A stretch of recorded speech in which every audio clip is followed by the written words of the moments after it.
तेजी से किसी ने डोर खोला और अंदर आते हुए तेज आवाज में बोला, तुम किसी दूसरे की वाइफ को देखकर स्माइल कर रहे हो, शायद एक्सीडेंट की वजह से तुम भूल गए, ये मेरी बीवी हैं।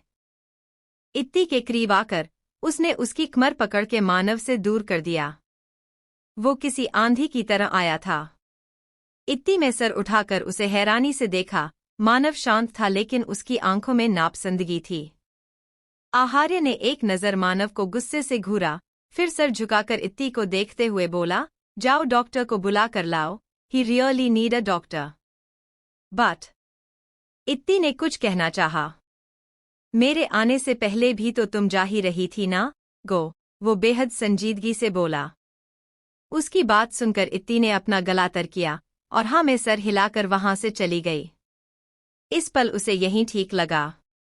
उसके वार्ड से बाहर जाते ही आहार्य ने मानव को डिस्गस्टिंग लुक से देखते हुए कहा, इतनी गिरी हुई हरकत गिरी हुई थी, लेकिन उसका आउटपुट कितना बेहतरीन था, उसने मुस्कुराते हुए जवाब दिया।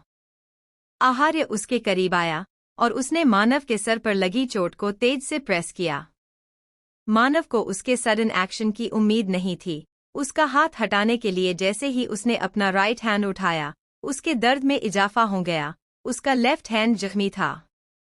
उसका लेफ्ट हैंड ऑलरेडी आहार्य की गिरफ्त में था, अब वो उसका हाथ नहीं हटा सकता था। आहार्य ने उसकी चोट को बेरहमी से प्रेस करते हुए कहा, वेल तुम काफी टाइम से फॉरेन में थे, इसलिए तुम इंडियन कल्चर से अनअवेयर हो। लेट मी एक्सप्लेन यू, यहाँ किसी दूसरे की बीवी को देखना इज लाइक अ क्राइम। इत्ती डॉक्टर को लेकर अंदर आई, उसके साथ शिवाय भी था। अंदर का नजारा देखते ही तीनों शॉक्ड हो गए। मानव बेड के नीचे गिरा था और उठने की कोशिश कर रहा था और थोड़ी दूरी पर आहार्य सोफे पर बैठा बेकिफरी से फोन यूज कर रहा था, जैसे वार्ड में सिर्फ वही मौजूद था। इत्ती सबसे आगे खड़ी थी, इसलिए वो सबसे पहले मानव के पास पहुंची। वो उसे छूती उससे पहले ही आहार्य ने तेज आवाज में कहा, वो भारी है, तुम उसे नहीं उठा पाओगी, तो कोशिश मत करो। इत्ती ने देखा, उसकी आंखों में वार्निंग थी, एक बार उसे छूकर तो दिखाओ, फिर देखना मैं तुमसे क्या क्या उठवाता हूँ। डर कर इत्ती एक तरफ हो गई। शिवाय और डॉक्टर ने मानव को बेड पर लेटाया। वो दर्द से तड़प रहा था। अपने लेफ्ट हैंड से उसने अपने लेफ्ट एंकल को पकड़ा हुआ था। एक बार फिर उन्हें आहार्य की आवाज आई, पेशेंट के पास खड़े होने से तुम्हें इन्फेक्शन हो सकता है। इत्ती, शिवाय डॉक्टर ने देखा, वो इत्ती को देख रहा था, यानी उसने इत्ती से ये कहा। इत्ती जल्दी से उसके पास आ गई। शिवाय ने उसे इग्नोर कर मानव से पूछा, मानव तुम नीचे कैसे गिरे? इस बार फिर आहार्य ने जवाब देते हुए कहा, उसे वॉशरूम जाना था, उसने खुद से जाने की कोशिश की और गिर गया। शिवाय और डॉक्टर ने एक साथ सर घुमाकर आहार्य को देखा। शिवाय उसे घूरते हुए बोला, तुम यहीं थे, तो तुम उसकी हेल्प कर सकते थे ना? उसने मुझसे हेल्प मांगी नहीं, तो मैं क्यों करता? उसके जवाब से वार्ड में खामोशी छा गई, बस मानवी की दर्द से गहरी सांसों की आवाजें आ रही थी। शिवाय ने चिढ़ते हुए कहा, तो जब वो गिरा तब तो उसने तुमसे हेल्प मांगी होगी ना? अगर नहीं भी मांगी थी तो ये तो इंसानियत है। आहार्य ने एक नज़र बेड पर लेटे मानव पर डाली और फिर शिवाय को देखते हुए बोला, हाँ हेल्प तो मांगी थी। फिर भी तुमने उसकी हेल्प नहीं की। शिवाय ने कुछ हैरानी तो कुछ गुस्से से पूछा। सोफे के पास खड़ी इत्ती भी उसे हैरानी से देखने लगीं। आहार्य ने भी उसी पल इत्ती को देखा। आज तो इत्ती ने जल्दी से अपने एक्सप्रेशंस ठीक किए। उसने एक स्माइल के साथ कहा, मैं उसकी हेल्प क्यों करूं? वो मेरे लिए एक स्ट्रेंजर है, मे बी वो मेरे राइवल्स में से एक हों। Who knows? फिर उसने शिवाय की और नजरें घुमाई और मॉकिंग टोन में बोला, मैं तुम्हारी तरह बेवकूफ नहीं, जो बिना सोचे समझे किसी स्ट्रेंज जगह कर किसी स्ट्रेंज की मदद करने पहुंच जाऊं, बिना ये सोचे कि ये ट्रैप भी हो सकता है। हजारों दुश्मन हैं मेरे, कुछ सामने तो कुछ अंधेरे में। शिवाय को एहसास हुआ कि बात तो उसकी सही थी। उसके भी कई दुश्मन थे जो उसे कई बार ट्रैप कर चुके थे, लेकिन वो बच गया। इस बार तो उसके साथ उसकी बहन थी। उसे गिल्टी फील होने लगा। उसका वो गिल्ट आहार्य की अगली बात सुनकर गुस्से में तब्दील हो गया। अब तुम जैसे बेवकूफ तो दुनिया में हजारों मिल जाएंगे, लेकिन मेरे पास तो मेरी इकलौती वाइफ है। उसे कुछ हो जाता तो मैं क्या करता? Do you think about that? शिवाय ने गुस्से से कहा, तुम्हारी इकलौती बीवी का इकलौता भाई हूं मैं और तुम्हारा इकलौता साला भी। Who cares? उसने उससे नजरें हटाकर इत्ती को देखा जो उसे घूर रही थी। आखिर आहार्य ने उसकी भाई की इंसल्ट जो की थी। बेवकूफी तुम्हारे भाई ने की और घूर तुम मुझे रही हो। आई नो मैं तुम्हारे लिए ज्यादा इम्पोर्टेंट हूं, लेकिन तुम हर वक्त मुझे देखोगी तो तुम्हारे भाई को बुरा लगेगा बेबी। इत्ती जो गुस्से में थी, उसका आखिरी वर्ड सुनकर उसे लगा वो कहीं छुप जाए। अकेले में ही उसे बेहद शर्म आती थी, और अभी तो उसका भाई और 2 लोग और मौजूद थे। शर्म और से उसने सर झुका लिया। उसे शर्माता देख आहार्य मुस्कुरा दिया। उसे शिवाय के एक्सप्रेशंस देखने की जरूरत नहीं थी। शिवाय ने उसके मुंह से इत्ती के लिए बेबी सुना तो मन ही मन चिढ़ते हुए कहा, शो ऑफ। डॉक्टर जो मानव को चेक कर रहे थे, हाँ, उनका ध्यान उनकी बातों पर भी था। आखिर उनकी कोल्ड वॉर शांत होने के बाद उन्होंने कहा, इनकी एंकल की बोन डिसलोकेट हो गई है। बट आपने तो कहा था कि मानव का ओनली राइट हैंड फ्रैक्चर हुआ है और सर में चोट आई है, बाकी तो वो ठीक है। डॉक्टर भी कंफ्यूज थे। उन्होंने जब चेक किया था तब तो उसे ऐसे कोई चोट नहीं आई थी। फिलहाल मानव इंजेक्शन की वजह से अनकॉन्शियस था। इत्ती और शिवाय की नज़र एक साथ आहार्य पर गई। उसने महसूस किया, लेकिन बेफिक्री से डॉक्टर को देखते हुए बोला, कितने इरेस्पॉन्सिबल डॉक्टर हैं आप। आपको ठीक से चेक करना चाहिए था। एक बार फिर से चेक कर लीजिए।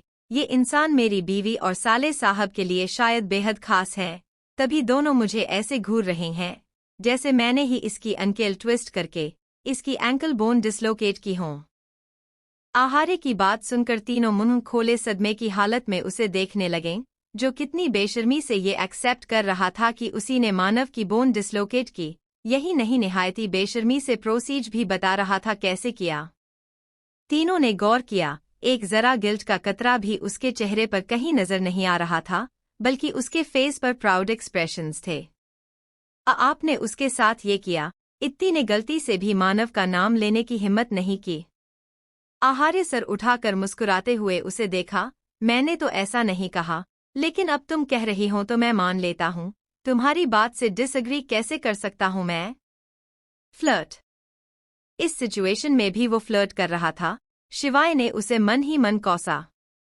आहार्य खड़ा हुआ और इत्ती का हाथ पकड़ उसे वहां से ले जाते हुए बोला, बहुत हो गई समाज सेवा, चलो घर चलते। उसकी टाइट पकड़ महसूस कर इत्ती उसके साथ बिल्कुल नहीं जाना चाहती थी, लेकिन उसे जाना तो था ही। शिवाय कुछ देर तक उसकी बात से सदमे में था। अचानक वो अपनी सेंसेज में आया तो पाया आहार्य उसकी बहन को लेकर जा चुका था। वो भी जल्दी उनके पीछे गया। डॉक्टर तो अभी भी ट्रॉमेटाइज थे। उन्होंने एक गहरी सांस लेते हुए सोचा, अच्छा हुआ चले गए, वरना मैं डॉक्टर की जगह पेशेंट बन जाता। हॉस्पिटल से बाहर आकर आहार्य ने इत्ती का हाथ पकड़कर उसे कार में बैठाया। वो डोर बंद करने वाला था, लेकिन किसी ने बीच में डोर को पकड़कर उसे बंद होने से रोक लिया। आहार्य को ये जानने के लिए कि कौन था। पीछे मुड़ने की जरूरत नहीं थी। उसने बोरियत से कहा, तुम इतने लेट कैसे हो गए? तुम्हें तो तब ही हमारे बीच में टांग अड़ा देनी चाहिए थी, जब हम वार्ड से निकले ही थे। शिवाय उसके सामने आते हुए बोला, क्या मतलब? यही कि तुम्हारी बहुत बुरी आदत हो गई है, अपनी बहन की मैरिड लाइफ में टांग अड़ाने की।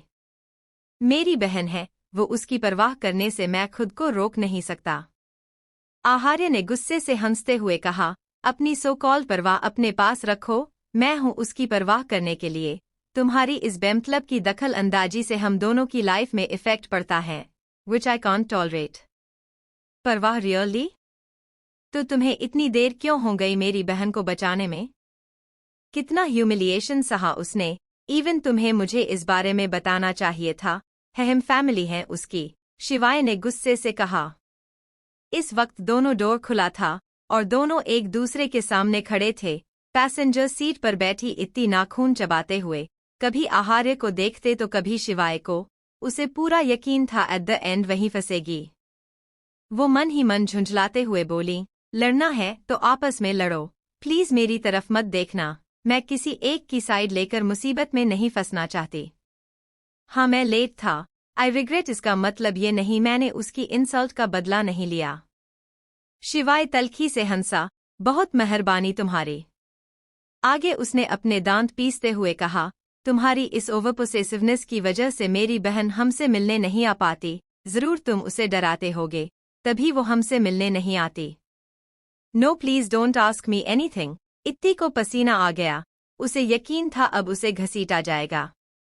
उसने घबराहट से इधर उधर देखा, उसकी किस्मत थी उसे रास्ता दिख गया, जिसे देख उसकी आंखें चमक उठी।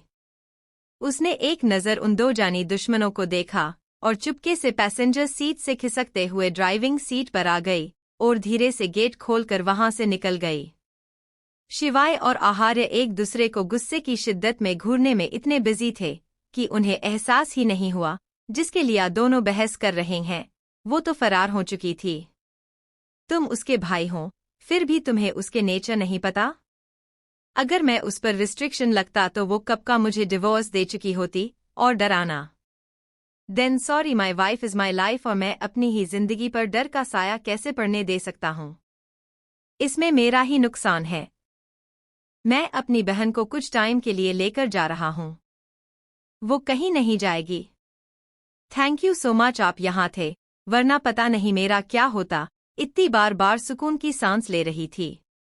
अच्छा हुआ उसकी नज़र अचानक एक जानी पहचानी कार पर गई। वो विशाल की कार थी जिससे वो रोज कॉलेज जाती थी। विशाल ने कार ड्राइव करते हुए पोलाइटली जवाब दिया, माँ इट्स माई ड्यूटी, जब तक आप बाहर रहती हैं मुझे आपको फॉलो करना होता है, ये बॉस के ऑर्डर्स हैं। इत्ती को पहली बार खुशी हुई, वरना उसे बेहद गुस्सा आता था जब आहार्य या शिवाय उसके पीछे बॉडीगार्ड लगा देते थे। बैक सीट से सर टिकाकर उसने आंखें बंद कर ली, उसका सर दर्द कर रहा थे। विशाल ने पार्टीशन ऑन कर दिया। तुम कोई नहीं होते ये डिसाइड करने वाले, ये मेरी बहन डिसाइड करेगी, एंड आई एम श्योर वो इस बार मेरा। उसने बोलते हुए सर घुमाया तो पाया इत्ती वहां नहीं थी। ये कहाँ गई? उसने हैरानी से कहा। आहार्य ने देखा, एक पल के लिए तो वो भी चौंक गया, लेकिन कुछ सोचकर वो शांत हो गया। तुम्हारी बकवास से बोर होकर वो चली गई, उसने शिवाय को घूरा।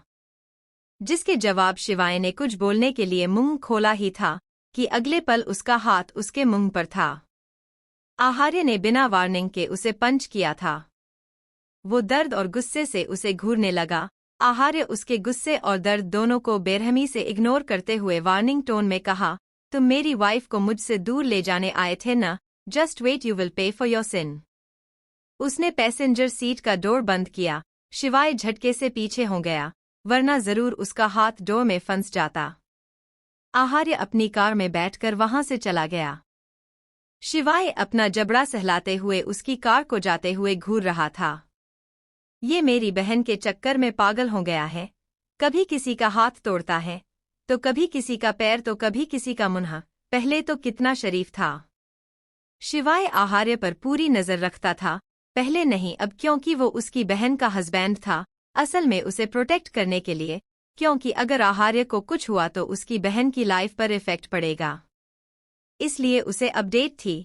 इन कुछ ही दिनों में उसने कितने लोगों की हड्डियां तोड़ी थी, पहले अनंत, फिर वो पार्टी वाला शख्स, आज मानव, और यहाँ तक कि उसे भी नहीं छोड़ा। उसे जब उसके डिटेक्टिव ये अपडेट देते तो उसे खासी हैरानी होती। वो काफी टाइम से उसे जानता था, वो बेहद संजीदा और इंट्रोवर्ट किस्म का इंसान था। उसे देखकर कोई नहीं कहता कि वो ऐसा भी कुछ कर सकता था। शिवाय ने अपना सर झटका, उसे अभी भी आहार्य की बुराई नजर आई। हाँ, इतना बड़ा बिजनेसमैन, इतना कंजूस, मैं उसका इकलौता साला हूँ, मुझे घर आने के लिए कह सकता था। जरा भी एथिक्स नहीं, पता नहीं मेरी बहन कैसे झेलती होगी इसे।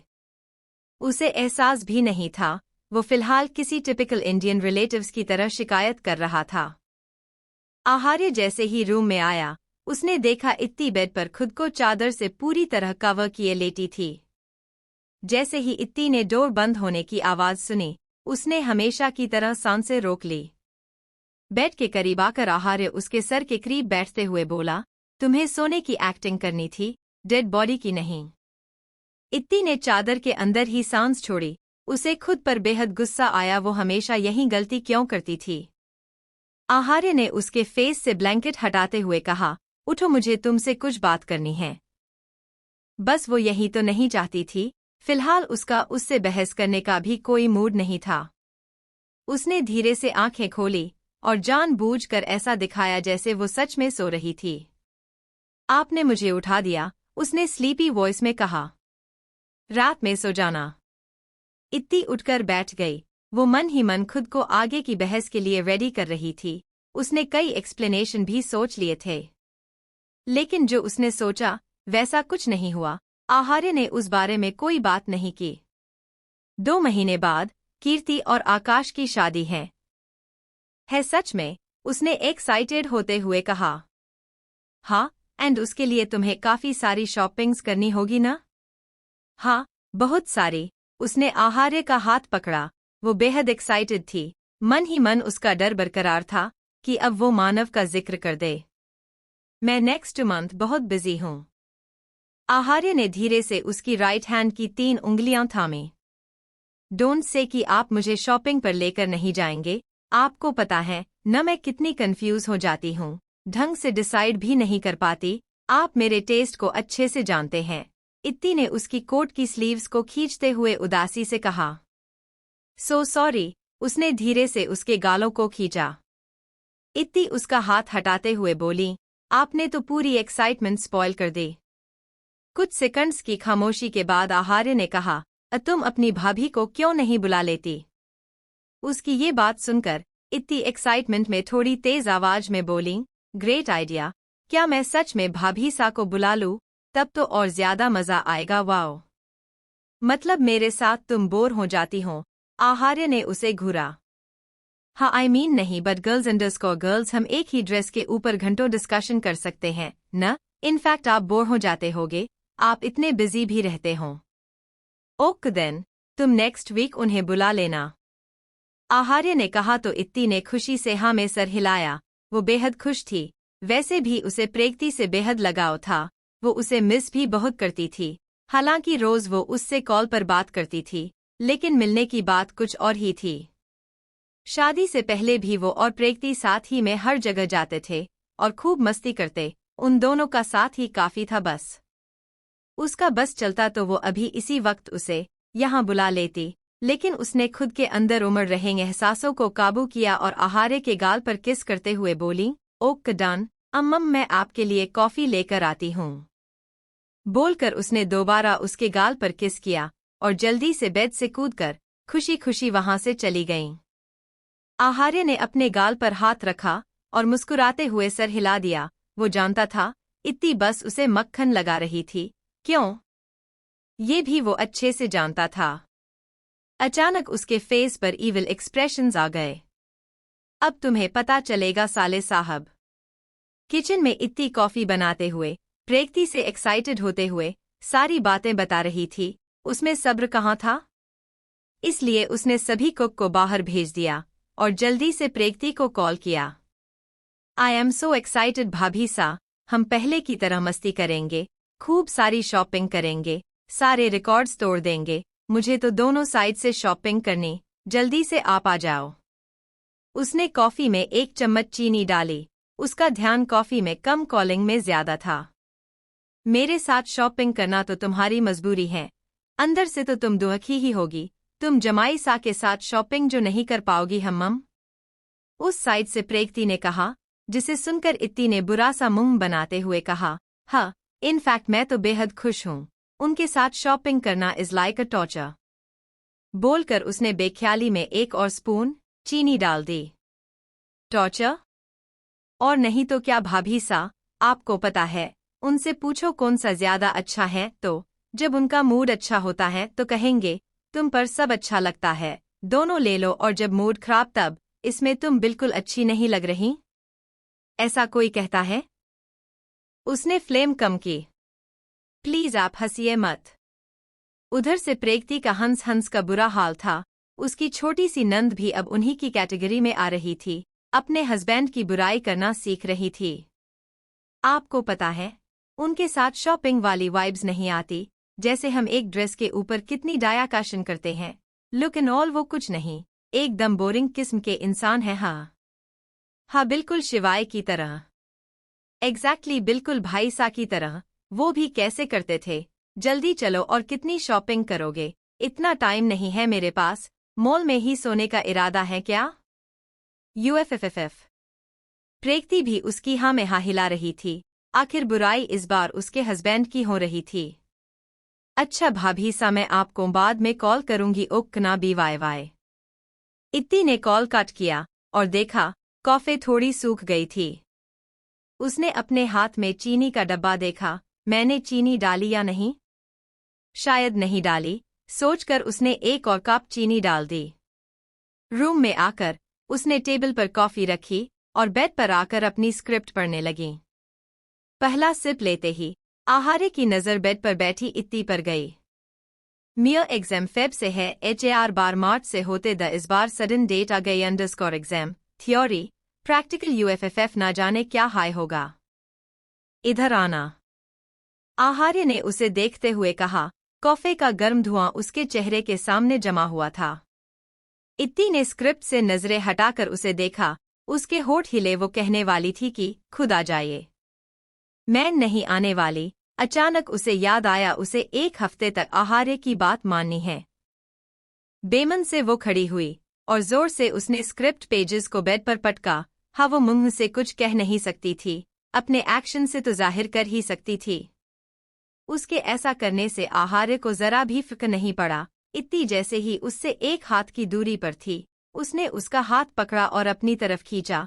हड़बड़ाहट में इत्ती ने अपना एक पैर उसकी टाइस पर रखा और एक हाथ उसके कंधे पर।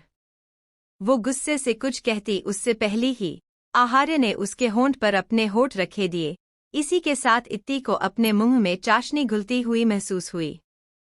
याक! झटके से उससे दूर होकर वो अपने होंठों को रगड़ने लगीं। आहार्य ने फिर एक सिप लिया।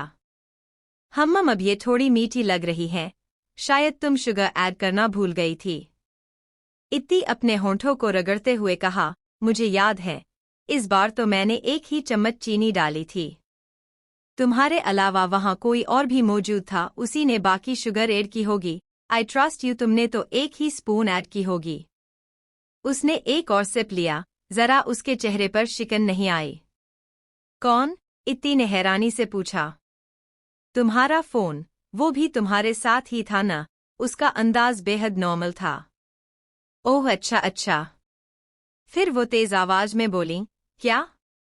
आपको कैसे पता मैं फोन पर बात कर रही थी? इस बार भी वो उतना ही नॉर्मल था। हाँ वो तुम्हें काफी टाइम हो गया था, तो मैं तुम्हें देखने आया था। कहीं तुम फिर किसी मुसीबत में तो नहीं फंस गई? इत्ती ने अपना गला तरकर थोड़ी शर्मिंदगी तो कुछ घबराहट के आलम में पूछा। आपने सब सुना था? ओह हाँ, वो जो तुम मेरी तारीफें कर रही थी। हाँ सुना मैंने, थैंक यू सो मच। उसके फेस पर एक अच्छी सी मुस्कुराहट थी जो बेहद जेन्युइन थी। इतनी खराब किस्मत, जिसकी बुराइयां की उसी मने सुन लिया कि भी पहली बार ही थी। इत्ती को खुद पर ही तरस आया। आहार्य उसे देख रहा था। देख तो वो भी रही थी लेकिन बेहद शर्मिंदगी से। अच्छा गुड नाइट, मुझे नींद आ रही है। BYYYY। इत्ती बेड पर जाकर लेट गई। उसने खुद को पूरा कंबल से ढक लिया। इस पल वो खुद को किसी मुजरिम की तरह फील कर रही थी। नींद तो कहाँ ही उसे इतनी जल्दी आनी थी। बस अब वो और उसे फेस नहीं कर सकती थी। देर रात जब आहार्य बेड पर आता तो इत्ती ऑलरेडी सो चुकी थी। उसकी नज़र पिल्लो के पास रखे उसके फोन पर गई। फोन उठाकर उसने अनलॉक किया और सीधा कॉल हिस्ट्री में गया। वहां उसके 25 मिस्ड कॉल थे जो सिर्फ आज के था। उसने स्क्रॉल किया। पहले भी कई सारे अनरिसीव्ड हिस्ट्री शो हो रही थी। उसने सोती हुई इत्ती को घूरा। उसकी ये आदत उसे बेहद नापसंद थी। वो हमेशा अपने फोन को साइलेंट रखती थी। सामने वाला कितना भी कॉल करे उसे कोई परवाह नहीं थी। यही नहीं, अगर वो किसी का मिस्ड कॉल देखे तब भी उसे कॉल बैक नहीं करती थी। शादी के स्टार्टिंग डेज में तो आहार्य उसके कॉल न उठाने से इतना घबरा जाता था कि सीधा घर आ जाता था। बाद में उसे उसकी इस बेकार सी आदत का मालूम हुआ। उसकी इस बेकार सी आदत के लिए उसे सभी डांटते थे। आहार्य ने भी न जाने कितनी ही बार उसे इस आदत के लिए डांटा था। उनकी इस लड़ाई की स्टार्ट आहार्य की डांट से होती, फिर दोनों की बहस, जिसमें आहार्य कहता कि तुम्हारे हाथ में हर वक्त फोन रहता है, फिर भी तुम कॉल नहीं उठाती। बस फिर क्या, आखिर में इत्ती जो कल्प्रिट थी वो विक्टिम बन जाती और आहार्य को ही उसे मनाना पड़ता। न जाने उसके दिमाग में क्या आया, उसने इत्ती का फोन ड्रॉअर में रखकर उसे लॉक कर दिया। अगली सुबह इत्ती कॉलेज जाने के लिए पूरी तरह से रेडी होकर बेचैनी से इधर उधर कुछ ढूंढ रही थी। असल में तो वो बस बेड के आसपास चक्कर काटकर उड़ती नजर से इधर उधर देख रही थी। आहार्य जो मिरर के सामने खड़ा अपनी वॉच पहनते हुए कब से उसे देख रहा था। क्या ढूंढ रही हो? हाँ, मेरा फोन नहीं मिल रहा, मुझे याद है कल यहीं टेबल पर तो रखा था, आपने देखा क्या? होंठ पर उंगली रख उसने उम्मीद से आहार्य को देखा। हाँ, मैंने देखा था। है? तो आपने इतनी देर से मुझे बताया क्यों नहीं? मैं कितनी देर से ढूंढ रही हूँ, इत्ती ने चिढ़कर कहा। ढूंढ रही थी? तुम बस इधर से उधर चल रही थी एनीवेज, उसने सर हिलाया। मैंने नहीं बताया, क्योंकि तुमने पूछा ही नहीं। इत्ती बस सब्र का घूंट पीकर रह गया। अच्छा अब तो बता दीजिए, अब तो पूछ लिया न मैंने। आहार्य ने सेकंड ड्रॉर की ओर इशारा किया तो इत्ती जल्दी से ड्रॉर खोलने लगी। ये तो खुल ही नहीं रहा। हाँ, खुलेगा भी नहीं। आहार्य भी उसके करीब आकर खड़ा हो गया। इत्ती के आगे कुछ कहने करने से पहले उसने सीधा कहा, कॉल तो तुम्हें रिसीव करना नहीं होता, क्या करोगी तुम फोन का? अच्छा, कल जब आप कॉल कर रहे थे तो मैं जस्ट उठाने वाली थी, लाइक फोन मेरे हाथ में था, इत्ती ने एक्सप्लेन करने की कोशिश की। फिर एक्चुअली इट्स कॉम्प्लिकेटेड, मैं एक्सप्लेन नहीं कर पा रही, आप समझ जाइए। मैं इतना समझदार नहीं। इत्ती को समझ नहीं आया वो कैसे बताए। फोन हाथ में था, लेकिन फिर शिवाय ने कार रोक दी और फिर उसने ध्यान नहीं दिया। आहा, इट्स कॉम्प्लिकेटेड। उसका सबसे बड़ा मसला, उसे कोई भी सिचुएशन एक्सप्लेन करने में बड़ा गुस्सा आता था। आहार्य ने बेड पर रखा उसका बैग उठाया और उसका हाथ पकड़ा। But phone. इत्ती बेचैन हो गई, उस जैसी इंसान जो बिना फोन के 5 मिनट भी नहीं रह सकती थी। हर 5 मिनट में बेमतलब फोन चेक करना उसकी डेली रूटीन का हिस्सा था। वो कैसे रहेगी अपने फोन के बिना?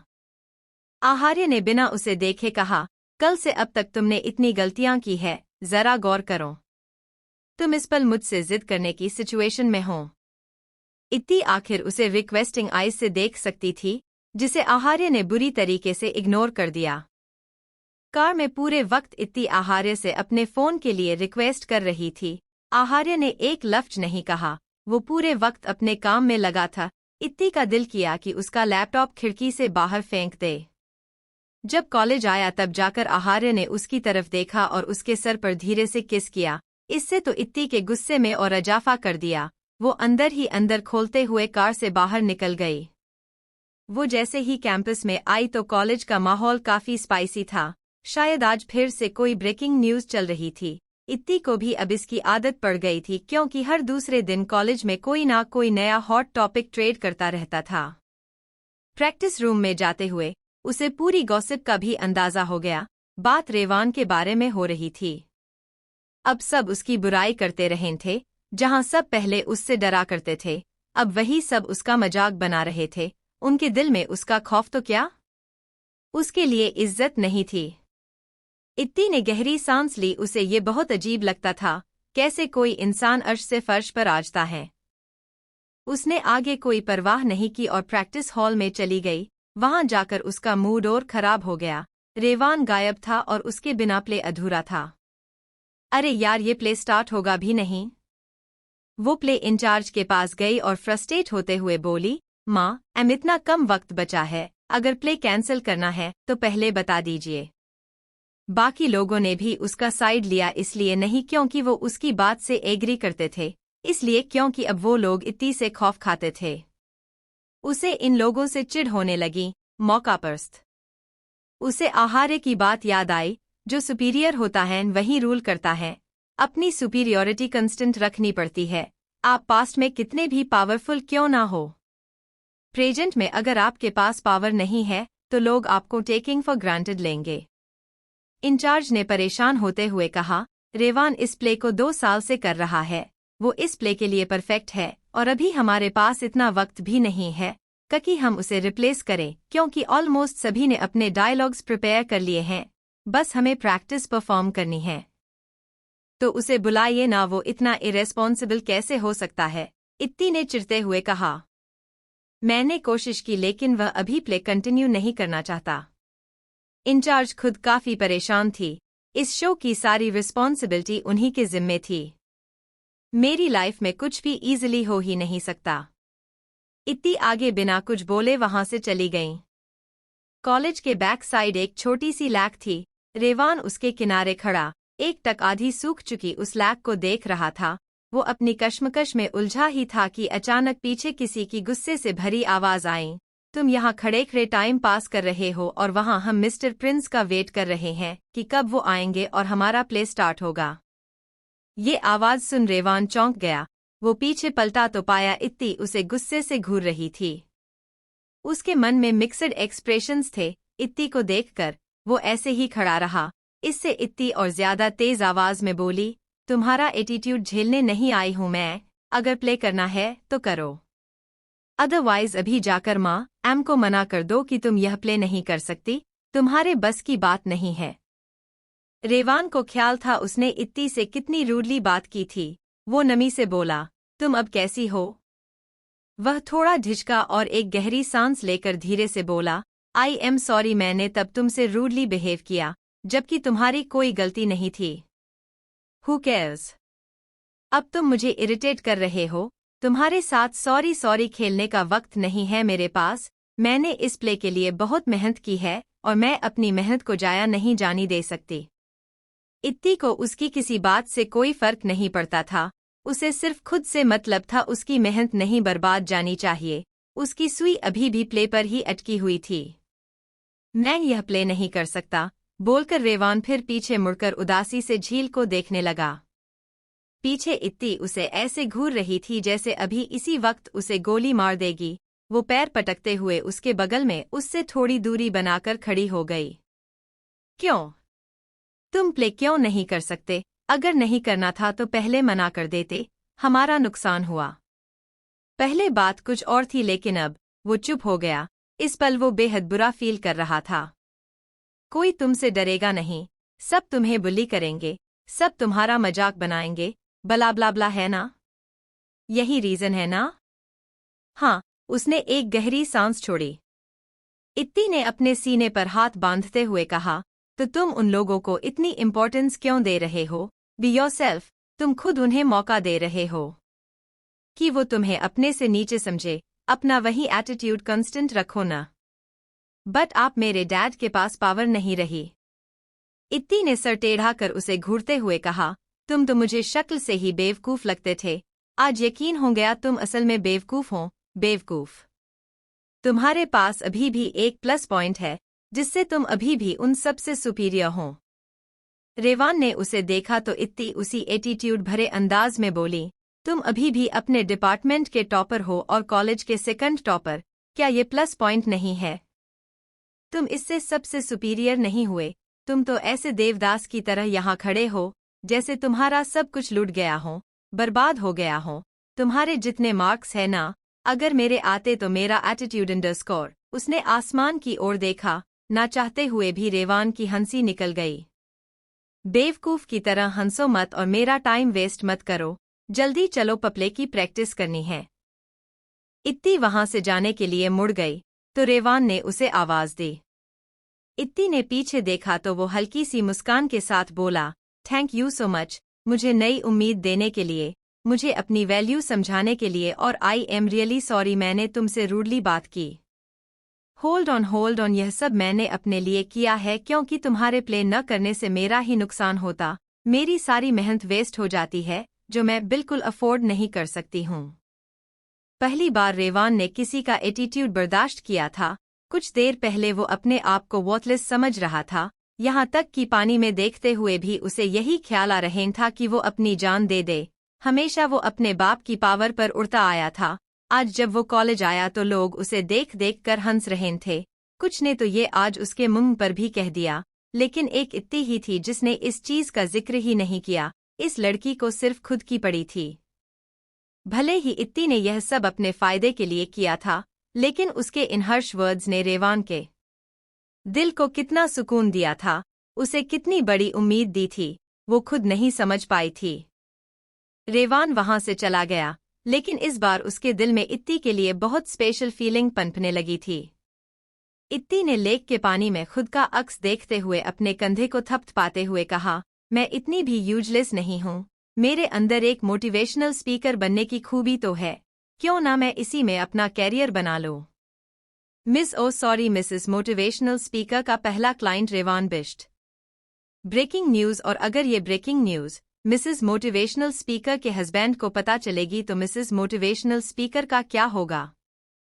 इत्ती झटके से पीछे पलटी और अनंत को देखकर उसने कोई खास रिस्पॉन्स नहीं किया। हाँ, तो मैंने कोई गलती थोड़ी की है। बाय द वे, अगर तुम मिसेस मोटिवेशनल स्पीकर के हस्बैंड को यह ब्रेकिंग न्यूज देने गए ना तो तुम्हारा दूसरा हाथ भी नहीं बचेगा, बोलकर इत्ती उसके बगल से निकल गई। अनंत ने जाती इत्ती की बैग को घूरा। ये बेवकूफ लड़की खुद मुसीबत को दावत देती है। आखिर आज प्ले की प्रैक्टिस स्टार्ट हो ही गई थी। सबने खूब मेहनत की। इत्ती अपने रूम में आई और बिना चेंज किए ऐसे ही लेट गई। सच में आज वो बेहद थक गई थी। आज से पहले उसने इतनी डेडिकेशन और मेहनत से कोई काम नहीं किया था। कुछ घंटे बाद जब उसकी आंख खुली तब तक रात हो चुकी थी। उबासी लेते हुए वो बैठी तो उसकी नज़र सोफे पर रखे आहार के लैपटॉप बैग पर गई। मतलब वो आ चुका था और उसने उसे उठाया भी नहीं। अचानक उसे कुछ याद आया। बेड से नीचे उतरकर अपनी स्लिपर्स पहनकर उसने घबराकर खुद से कहा, पहले जाकर अपना गुनाह कबूल कर लेती हूँ। वो सीक्रेट डोर से ही सीधे स्टडी में आ गई। डोर खुलने की आवाज से आहार्य ने ऊपर देखा तो इत्ती उसकी ओर हर एक कदम बढ़ाते हुए बोली, आपको पता तो चल ही गया होगा, लेकिन फिर भी मैं बता देती हूँ। असल में मैंने आज रेवान से बात की थी। आई मीन बात नहीं, बस। हाँ, मुझे सब पता है, आहार्य ने बिना किसी खास एक्सप्रेशंस से कहा। अरे यार, इतने कॉम्प्लिकेटेड एक्सप्रेशंस यानी मामला संगीन है, इत्ती ने मन ही मन सोचा। अब वो उसकी फीलिंग्स जो समझने लगी थी। इत्ती उसके बगल में सोफे पर बैठते हुए बोली, हाँ, मेरा उससे बात करने का कोई इंटेंशन नहीं था, वो तो बस। आपको पता है ना, मैंने फर्स्ट टाइम किसी चीज के लिए इतनी मेहनत की है। अब मेरी मेहनत वेस्ट हो जाती तो मुझे कितना बुरा लगता। बस इसीलिए मैंने उससे बात की, वरना मैं कभी उससे बात नहीं करती थी। सच में मैं तुमसे कुछ न कुछ कहाना ही पूछा, आहार्य ने अपना काम जारी रखते हुए कहा। मतलब कंफर्म हो गया कि नाराज है, सोचकर इत्ती उससे सट कर बैठ गई। आहार्य ने तब भी कोई रिएक्ट नहीं किया। इत्ती ने उसके बाजू को अपने दोनों हाथों से हाग करते हुए क्यूट सी आवाज में कहा, हाँ, बट मेरी रिस्पॉन्सिबिलिटी है ना कि मैं आपको पहले ही सब एक्सप्लेन कर दूं, ताकि हमारे बीच कोई मिसअंडरस्टैंडिंग ना आए। आपने ही तो कहा था कि मैं कोई भी कांड करने के बाद आपको बता दूं तो आप कुछ नहीं कहेंगे। क्या अब तुम मेरी बात मानने लगी हो? मानने? इनफैक्ट मैं तो आपकी हर बात को ब्लिंडली फॉलो करती हूँ, इवन आपका ज्ञान। आहार्य ने उसे घूरा तो उसने अपनी बात करेक्ट करते हुए कहा, आई मीन मैं तो आपकी कहीं बातों को भी कॉपी करती हूँ। You are my real motivator. Motivator? अपने आखिरी लफ्ज पर फाइनली उसने आहार्य के एक्सप्रेशन चेंज होते देखे। उसे खुद पर ही बेहद गुस्सा आया। बेवकूफ।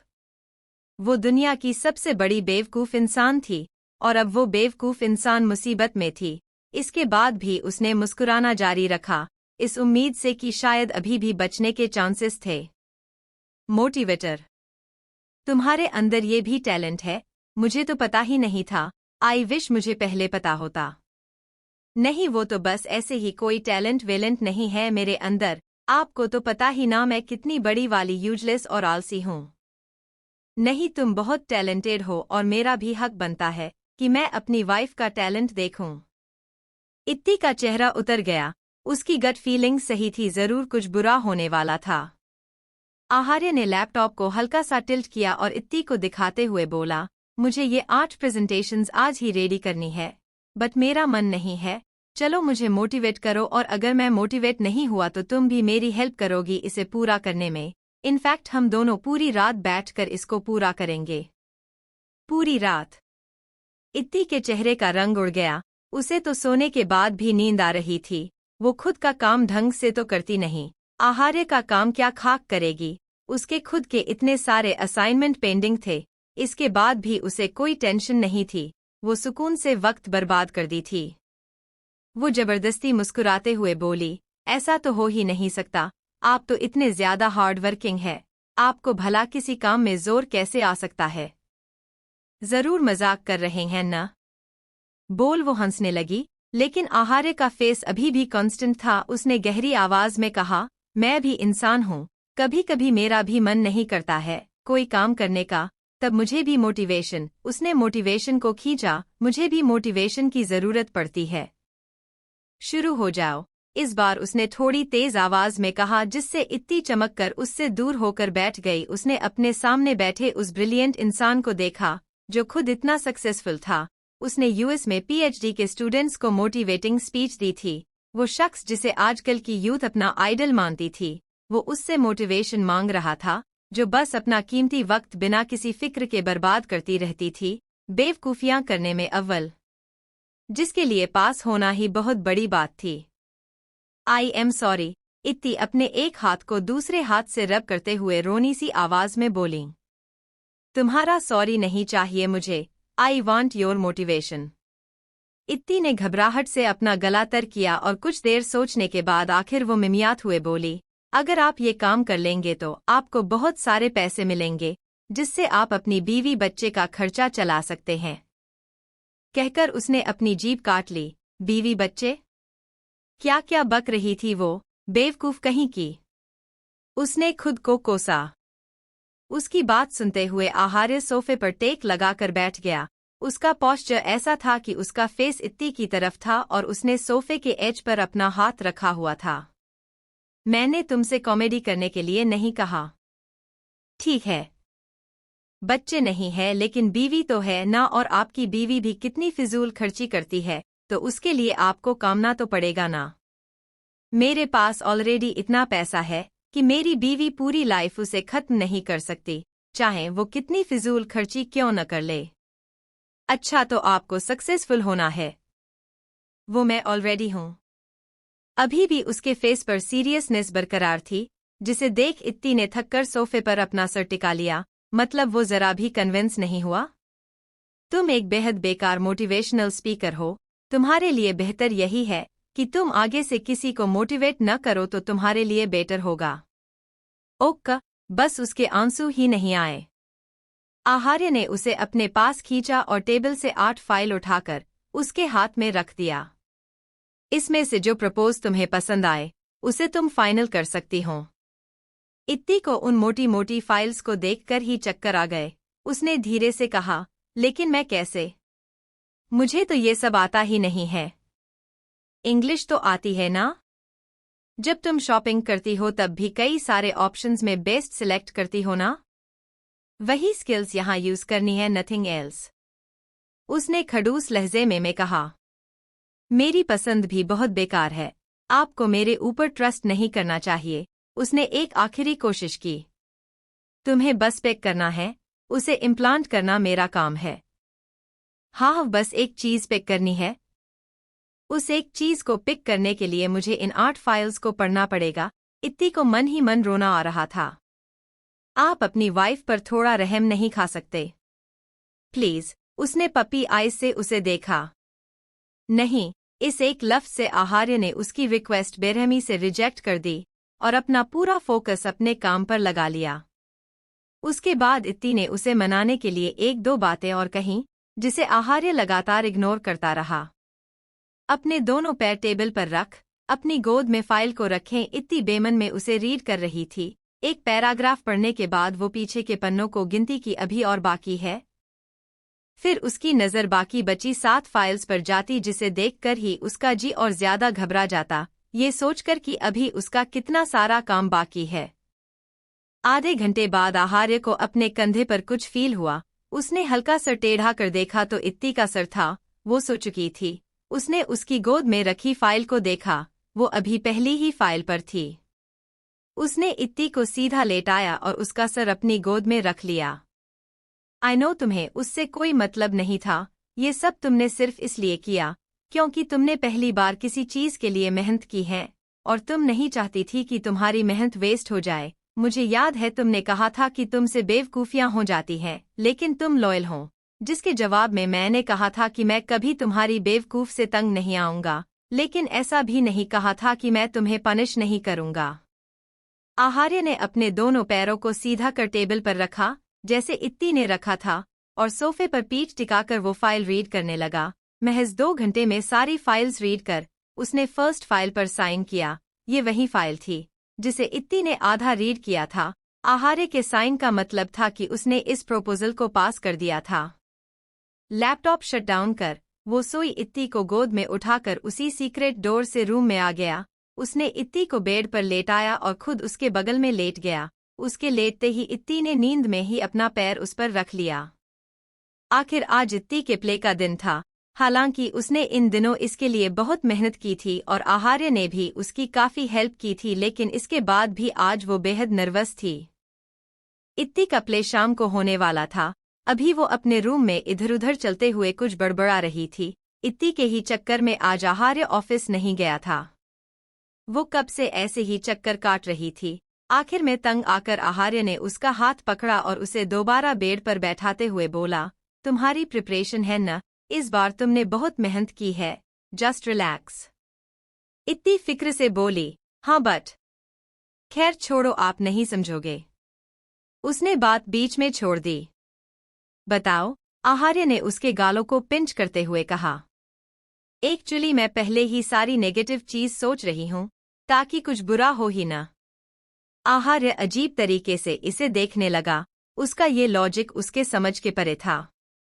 इत्ती उसे समझाते हुए बोली, आई मीन, देखो, क्या क्या बुरा हो सकता है।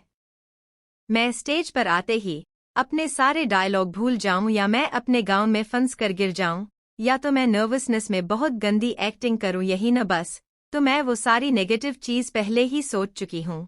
दैट मीन्स अब सब पॉजिटिव ही होगा। सच में वो दुनिया में एक ही पीस थी। उसके इस लॉजिक ने आहार्य की बोलती बंद कर दी। आप आएंगे न? और मेरी कंडीशन उसे तो बिल्कुल मत भूलिएगा। वो अपनी फिक्र को थोड़ा पोस्टपोन करते हुए बोली। हाँ मुझे याद है।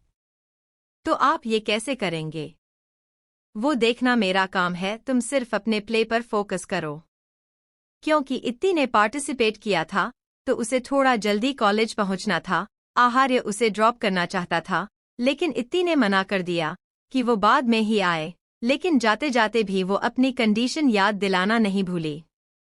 इत्ती जब कॉलेज आई तो बैक स्टेज पर पार्टिसिपेंट्स एक एक रूम में रेडी हो रहे थे। क्योंकि ये एक हिस्टोरिकल था तो सबको एशियंट ड्रेसिंग करनी थी। इत्ती को देखते ही प्ले इंचार्ज उसे उसके चेंजिंग रूम में ले गई। वहां आंचल सपहले से ही मौजूद थी। उसे देखते ही आंचल खुशी से उसके गले लगते हुए बोली, आई नो तुम बेस्ट ही करोगी। पास खड़ी प्ले इंचार्ज ने टेंशन भरे लहजे से कहा, इत्ती सुनो। इत्ती ने उन्हें देखा तो वो थोड़ा हिचकिचाते हुए बोली, एक्चुअली प्ले में थोड़े चेंजेस है। यह सुनकर तो इत्ती के होश ही उड़ गए। What changes? सडनली कैसे और चेंजेस कैसे हो सकते हैं? ये तो एक नॉवल है ना, तो नॉवल में चेंजेस कैसे? प्ले इंचार्ज उसके कंधे पर हाथ रखते हुए बोली, डोंट नो प्रिंसिपल सर ने कहा है। इत्ती ने मन ही मन प्रिंसिपल सर को बुरा भला कहा। प्ले इंचार्ज उसे कंसोल करते हुए बोली, बट डोंट वरी, ज्यादा कुछ नहीं है, बस लास्ट में कुछ ड्रास्टिक चेंज हैं। एक्चुअली सबसे ज्यादा चेंजेस तुम्हारे रोल में है। ये सुनकर तो इत्ती के एक्सप्रेशंस और ज्यादा अजीब हो गए। प्ले इंचार्ज ने अपनी बात आगे बढ़ते हुए कहा, रिलैक्स, ज्यादा कुछ नहीं है, बस तुम्हारा रोल जो नेगेटिव था वो अब पॉजिटिव हो जाएगा। इत्ती के कंफ्यूज एक्सप्रेशंस देख वो अपनी बात को और ज्यादा क्लियर करते हुए बोली, इस रोल में तुम्हें लास्ट में मर जाना था, but now as per the changes तुम्हें अपनी गलतियों का एहसास होगा और एंड में तुम मेन लीड्स को एक होने में मदद करोगी। यह सुनकर आंचल खुश होते हुए बोली, दैट मीन्स सबसे स्ट्रांग और इम्पोर्टेंट कैरेक्टर अब इत्ती का है। इत्ती खुश भी थी लेकिन अब और ज्यादा नर्वस भी। ये देखकर प्ले इंचार्ज ने उसके कंधे पर हाथ रखते हुए कहा, सब कुछ वैसे ही है, बस एंड में तुम्हें अपने एक्सप्रेशन सॉफ्ट रखने हैं। दैट्स इट, तुम कर लोगी। मैंने देखी तुम्हारी एक्टिंग, आई ट्रस्ट यू। इत्ती ने एक गहरी सांस ली और हाँ में सर हिलाते हुए बोली, हाँ मैं कर लूंगी। हालांकि पहले नेगेटिव और फिर पॉजिटिव रोल में ढलना ये खुद में ही बहुत बड़ा टास्क था, इत्ती ने रिस्क लिया था। प्ले इंचार्ज उसे चेंज स्क्रिप्ट पकड़ा कर चली गई। अब वो भी थोड़ी रिलैक्स थी कि कहीं इत्ती मना न कर दे, क्योंकि चेंज सिर्फ इत्ती के ही कैरेक्टर में हुआ था। उनके जाते ही इत्ती ने चेंजिंग रूम का डोर क्लोज किया और जल्दी से आहार्य को फोन मिलाया। सारी बात उसे बताते हुए आखिर में वो रोने सी आवाज में बोली, अब मैं क्या करूं? मुझे बहुत डर लग रहा है। रिलैक्स, कुछ नहीं है, बस ऐसा सोचो जब तुम गुस्से में मुझसे लड़ाई करती हो और उसके बाद तुम्हें रिग्रेट होता है, फिर तुम मुझे मना भी लेती हो। ये बिल्कुल वैसे ही है, तुम्हें वही फीलिंग्स अप्लाई करनी है। ये सुनकर अचानक ही उसमें कॉन्फिडेंस आ गया। यह तो उसी की पर्सनालिटी का हिस्सा था, वो कर सकती है, इनफैक्ट वो कर लेगी। उसने अपने फोन स्पीकर पर किस करते हुए एक्साइटेड कहा, यू आर द बेस्टेस्ट। आपके पास मेरी हर प्रॉब्लम का सॉल्यूशन होता है, थैंक यू सो मच। वो खुशी से उछल पड़ी। पहले कहाँ उसका करेक्टर नेगेटिव था और अब पॉजिटिव हो गया था, और जो बची कुची नर्वसनेस थी वो भी आहार्य ने खत्म कर दी थी। मेकअप आर्टिस्ट ने इत्ती का मेकअप किया। उसका मेकअप बेहद बोल्ड था। इस मेकअप में वो काफी मैच्योर लग रही थी। आंचल उसकी तारीफ करते हुए बोली, वाओ तुम कितनी सेक्सी लग रही हो, मैंने कभी तुम्हें इतना सेक्सी इमेजिन ही नहीं किया था। इत्ती ने अपने आप को मिरर में देखा। हालांकि उसे बोल्ड मेकअप पसंद नहीं था, बट अभी वो अपने मेकअप से काफी सेटिस्फाइड फील कर रही थी। वो सच में किसी खूबसूरत बुरी बला की तरह लग रही थी। बोल्ड मेकअप ने उसके फेशियल को और ज्यादा एनहांस कर दिया था। मेकअप ब्रश को टेबल पर रख। मेकअप आर्टिस्ट टेबल पर रखी 3 ड्रेस को उसे दिखाते हुए बोली, इसमें से आप कौन सा पहनना चाहती हैं? 3 ड्रेसेस को देख आंचल ने कंफ्यूज होते हुए कहा, 3 आउटफिट्स? लेकिन सबको तो एक ही आउटफिट मिलती है। इनफैक्ट वो आउटफिट कैसी भी हो, एडजस्ट करना ही पड़ता है। मैंने सुना है लास्ट ईयर पल्लवी का गाउन बहुत टाइट था, लेकिन उसे एडजस्ट करना पड़ा था। मेकअप आर्टिस्ट भी कंफ्यूज थी। लास्ट टाइम भी उसी ने पल्लवी का मेकअप किया था। उसे ही पता था उसे कितनी मेहनत करनी पड़ी थी पल्लवी को उस ड्रेस में फिट करने के लिए। यही नहीं, वो हैरान इसलिए भी थी क्योंकि ये कॉस्ट्यूम्स बिल्कुल नई और कॉस्टली थी, वरना प्ले के लिए पुरानी और कई बार यूज्ड की गई कॉस्ट्यूम्स ही दी जाती थी।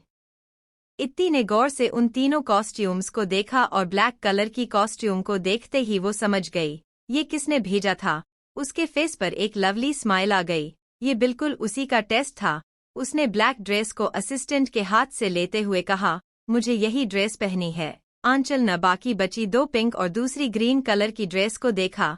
सच में वो ब्लैक वाली ज्यादा खूबसूरत थी, simple but elegant. Rewan mirror के सामने खड़ा अपनी कॉस्ट्यूम में ब्रोच लगा रहा था। उसका royal Prince costume white colour में था, जिस पर पिंक कलर की एम्ब्रॉयडरी की गई थी। जो मैंने तुमसे कहा था वो हुआ? हाँ, मैंने चुपके से वो ड्रेस ड्रेसिंग रूम में रख दी थी। यह सुनकर रेवान के फेस पर स्माइल आ गई। आहार्य का कैबिन। आहार्य जैसे ही कैबिन से अटैच सीक्रेट रूम से बाहर आया, उसे देखते ही ऋतिक की आंखें खुली की खुली रह गई, यहाँ तक कि उसका मुंह भी खुल गया, जैसे उसने न जाने क्या ही देख लिया था। उसके ऐसे एक्सप्रेशंस देख आहार्य अपने लेदर जैकेट को ठीक करते हुए बोला, क्या सब मुझे पहचान जाएंगे? ऋतिक अपने होश संभालते हुए बोला, नो बॉस, इनफैक्ट माँ एम भी आपको इस लुक में नहीं पहचान पाएंगी। यह सुनकर आहार्य के फेस पर सेटिस्फाइड एक्सप्रेशंस थे। वो अपना गला साफ करते हुए बोला, well how am I looking? Hrithik ने उसे ऊपर से नीचे एक बार फिर देखा। उसने हमेशा उसे फॉर्मल और डिसेंट लुक में देखा था, लेकिन अभी उसका लुक एकदम चेंज था। हमेशा सलीके से सेट किए बाल इस वक्त बेफिक्री से उसके माथे पर बिखरे थे। फॉर्मल पैंट की जगह जीन्स, फॉर्मल शर्ट की जगह डेनिम शर्ट ने ले ली थी, और फॉर्मल ओवरकोट को डेनिम जैकेट ने रिप्लेस कर लिया था। लुक को कंप्लीट करते हुए उसके हाई बूट्स, जिसने उसके फॉर्मल शूज को रिप्लेस किया था। वो किसी कॉलेज गोइंग बॉय की तरह लग रहा था और अपनी उम्र से कुछ साल छोटा भी। ऋतिक एक्साइट होते हुए बोला, बॉस इस लुक में तो आप अपनी एज से भी कई साल छोटे लग रहे हैं। बिल्कुल मैम के हम उम्र लड़कों की तरह, एकदम चार्मिंग और बेड बॉय टाइप्स। मैं ही कुछ सेकंड आपको पहचान नहीं पाया था। उसकी तारीफ से खुश होने की जगह आहार्य उसे घूरते हुए बोला, क्या मतलब, अपनी एज से छोटा लग रहा हूँ? मैं कोई 50 से 60 साल का इंसान नहीं हूँ। मैं उससे सिर्फ 8 साल बाद हूँ। जाकर अपना काम करो, गेट लॉस्ट। ऋतिक अजीब एक्सप्रेशन के साथ वहां से चला गया। वो पूछना चाहता था, उसने क्या गलत कहा? उसने तो बस उसकी तारीफ ही की थी। वो अचानक गुस्सा क्यों हो गया? बेचारा ऋतिक इस बात से अनजान था कि आहार्य अपनी एज को लेकर बहुत ज्यादा इनसिक्योर रहने लगा था। इसकी वजह थी इत्ती, जो हमेशा ये कहकर उसे चिढ़ाती रहती थी कि वो उससे कितना बड़ा है। कभी कभी तो उसे इस हद तक टीज करते हुए कहती, मेरे घरवाले जरूर मुझसे प्यार नहीं करते हैं, तभी तो मेरी शादी एक बुढ़े से कर दी। आहार्य ने अपने फेस पर एक ब्लैक मार्क्स लगाया। वो रेडी था। इत्ती जब वो ड्रेस चेंज करके आई तो उसे देखते ही मेकअप आर्टिस्ट और आंचल की आंखें खुली की खुली रह गई। वो उससे नजरें ही नहीं हटा पाई। इत्ती इस वक्त किसी विच सेडक्ट्रेस की तरह लग रही थी। बोल्ड मेकअप, उसके लंबे बालों का असियंट बनाया बनाया गया था। उसका गाउन ऊपर से एकदम फिट था और नीचे से बहुत फुला हुआ सा। मेकअप आर्टिस्ट ने उसके सर के ऊपर एक शाइनी ब्लैक क्राउन रखा। अब उसका लुक एकदम कंप्लीट था। आंचल और इत्ती ने मिलकर कई सारी पिक क्लिक की और आंचल ने भी कुछ इत्ती की कई सोलो पिक क्लिक की। स्टेज पर म्यूजिक चलने की आवाज आ रही थी और एंकर सबको वेलकम कर रहे थे। ये सुनकर इत्ती थोड़ी नर्वस हो गई। आंचल ने एक आखिरी बार उसको ऑल द बेस्ट कहा और वहां से चली गई उसे ऑडियंस में जो बैठना था। इस वक्त वो अकेली थी। उसने आहार्य को फोन लगाया, लेकिन उसने उठाया नहीं, जिससे इत्ती बेहद गुस्सा हो गई। नर्वसनेस से उसे रोना आ रहा था। आप अगर नहीं आए तो आपकी खैर नहीं। अपनी वॉइस रिकॉर्ड कर उसने आहार्य को सेंड कर दिया। एंकर ने प्रिंसिपल सर को वेलकम किया तो प्रिंसिपल सर वीआईपी वाली रो में जाकर बैठ गए। उनका असिस्टेंट धीरे से उनके कान में बोला, सर हमने तो इस उम्मीद में मिस्टर राजपूत को इनविटेशन भेजा था कि वो जरूर आएंगे, लेकिन उन्होंने तो मना कर दिया। जिसका जवाब प्रिंसिपल सर के पास भी नहीं था। उन्हें भी पूरी उम्मीद थी कि आहार्य जरूर आएगा, इसलिए तो उन्होंने हिम्मत कर उसे इनविटेशन भेजा था। इससे उनका कॉलेज का कितना नाम होता, लेकिन उसने मना कर दिया। ये बात उनके लिए डाइजेस्ट करना मुश्किल था, क्योंकि वो इतना तो जान ही गए थे आहार्य अपनी वाइफ को बहुत एडमायर और प्यार करता है। एक के बाद एक परफॉर्मेंस खत्म हो रही थी। वक्त गुजरने के साथ इत्ती का दिल ही बैठ गया। उसके घर से कोई नहीं आया था क्योंकि उसने किसी को बताया ही नहीं था। घर में शादी का माहौल था। वो किसी को डिस्टर्ब नहीं करना चाहती थी, वरना उसे यकीन था अगर वो आकाश, मोनी और मानसी को बताती तो वो लोग जरूर उसे चीयर करने आते। इत्ती अभी ये सब सोच ही रही थी कि उसका नाम अनाउंस हुआ। अपना नाम सुनकर तो एक बार उसके दिल की धड़कन रुक गई। उसने नाखून चबाते हुए सोचा, जाऊं या ना जाऊं। एक बार के लिए तो उसका दिल किया कि वो भाग जाए। अचानक ही उसे ऐसा महसूस होने लगा कि वो अपने सारे डायलॉग भूल गई थी, सारी एक्टिंग भूल गई थी। स्टेज पर उसका नाम 2 से 3 बार अनाउंस हो चुका था। बाकी पार्टिसिपेंट्स ऑलरेडी स्टेज पर आ चुके थे। प्ले इंचार्ज जल्दी से उसके रूम में आई और इत्ती को ऐसे ही खड़ा देख उसके कंधे पर हाथ रखते हुए बोली, जल्दी जाओ, तुम्हारा नाम अनाउंस हो रहा है। काम डाउन, सब कुछ सही होगा। इत्ती ने एक गहरी सांस लेकर सर हिलाया और बैक स्टेज से धीरे धीरे करके स्टेज पर आई। स्टेज पर आते वक्त उसका सर झुका हुआ था। उसने सोचा था कि वो कॉन्फिडेंट वॉक करके आएगी, लेकिन एंड मोमेंट पर उसकी सारी प्लानिंग खराब हो गई। वो भी बाकी पार्टिसिपेंट्स के साथ रो में खड़ी हो गई। एंकर अभी प्ले और उससे रिलेटेड बातें डिस्क्राइब कर रहे थे। रेवान ने इत्ती को देखा तो उसके चेहरे पर उदासी छा गई। यह वो गाउन नहीं था जो उसने उसे दिया था, लेकिन अभी यह सोचने का वक्त नहीं था। ऑडियंस में कोई और भी था जिसने जब इत्ती को देखा तो उसका चेहरा उतर गया। वो अनंत था। एंकर ने एक लास्ट टाइम पार्टिसिपेंट्स के नाम अनाउंस कर उन्हें इंट्रोड्यूस किया। अपना नाम सुनकर इत्ती ने अचानक कर उठाया। जिस पल उसने सर उठाया, उसकी नज़र सीधे वहां गई जहां जानी चाहिए थी। ऑडियंस सीट पर लास्ट रो के एकदम कोने में कोई था। हालांकि उस ओर काम रोशनी थी। वो शख्स भी पूरे ब्लैकआउट में था, यहाँ तक उसका चेहरा भी ब्लैक मास्क से ढका हुआ था, लेकिन उसकी आंखें दूर से इतनी कुछ जानी पहचानी लगी, उसकी आंखों में वो जानी पहचानी इंटेंस फीलिंग। वो भी सिर्फ उसे ही देख रहा था। उसे देखते इत्ती का दिल जोरों से धड़क उठा। इत्ती उसे देख ही रही थी कि अचानक उस शख्स ने इत्ती को फ्लाइंग किस दी और थम्स अप का इशारा कर उसे ऑल द बेस्ट कहा। वो आहार्य था। ये कंफर्म होते ही इत्ती एक्साइटमेंट में थोड़ी उछल पड़ी, जिसे देख उसके पास खड़ी लड़की उसे कोहनी मारते हुए धीरे से बोली, हे यह तुम क्या कर रही हो? उसकी बात सुनकर इत्ती सकपका गई। उसने अपनी एक्साइटमेंट कंट्रोल की, लेकिन देख वो अभी उसी ओर रही थी। एंकर ने अपनी एंकरिंग खत्म की, जिससे स्टेज के आगे धीरे धीरे पर्दा गिरने लगा। अनंत, जिसकी नज़र सिर्फ इत्ती पर थी, उसने इत्ती के चेंज होते बिहेवियर को देखा और सर घुमाकर पीछे देखा। क्योंकि वो सबसे आगे वाली रो में था, इसलिए वो समझ नहीं पाया वो किसे देखकर इतनी एक्साइटेड हुई। वो अपनी जगह से उठा और वहां से चला गया। पर्दा खुला और प्ले की शुरुआत इत्ती और प्ले की फीमेल लीड से हुई। इत्ती एक मास्टर चेयर पर बेहद एलिगेंट तरीके बैठी कॉफी पी रही थी। अचानक उसके फेस पर डेविल एक्सप्रेशंस आ गए। उसने अचानक ही उस कप में रखी कॉफी या कहें कि पानी फीमेल लीड के चेहरे पर फेंक दिया। वो गुस्से से खड़ी होती हुए बोली, ये क्या बकवास है? कितनी बार तुम्हें समझाया है, मुझे हर चीज परफेक्ट चाहिए। उसके एक्सप्रेशंस और डायलॉग इतने परफेक्ट थे कि जो लोग लंबे प्रोग्राम से बोर होकर बस जाना चाहते थे, वो भी अपने पूरे इंटरेस्ट के साथ प्ले एंजॉय करने लगे। इत्ती फिर से बेहद एलिगेंट तरीके से अपनी मास्टर चेयर पर बैठ गई। जैसे जैसे प्ले आगे बढ़ रहा था, ऑडियंस में पिन ड्रॉप साइलेंस छा गया। सब अच्छी एक्टिंग कर रहे थे, लेकिन इत्ती की एक्टिंग और उसका रोल बेहतरीन था। क्योंकि उसका नेगेटिव रोल था और उसके एक्सप्रेशंस, उसका पोस्चर, उसकी डायलॉग डिलीवरी सब कुछ क्लासिक और रॉयल था। आहार्य की नज़र तो सिर्फ अपनी वाइफ पर गड़ी थी। उसने एक नज़र बाकी कैरेक्टर को नहीं देखा। उसके आंखों में प्राउड था। उसने चेयर हैंडल को कसकर पकड़ा था ताकि वो खुद को काबू कर सके। उसका दिल कर रहा था कि अपनी वाइफ को सबसे छुपा ले। उसे इस वक्त इत्ती पर बहुत बहुत ज्यादा प्यार आया था। ऊपर से वो इतनी खूबसूरत लग रही थी। आहार्य ने जब स्टार्ट में उसे सर झुकाकर झल्लियों की तरह आते हुए देखा था, तभी से उसका दिल बेकाबू था। और इत्ती की नज़र जब उस पर गई तो उस लम्हे सिर्फ इत्ती का ही नहीं, उसका भी दिल जोर से धड़का था।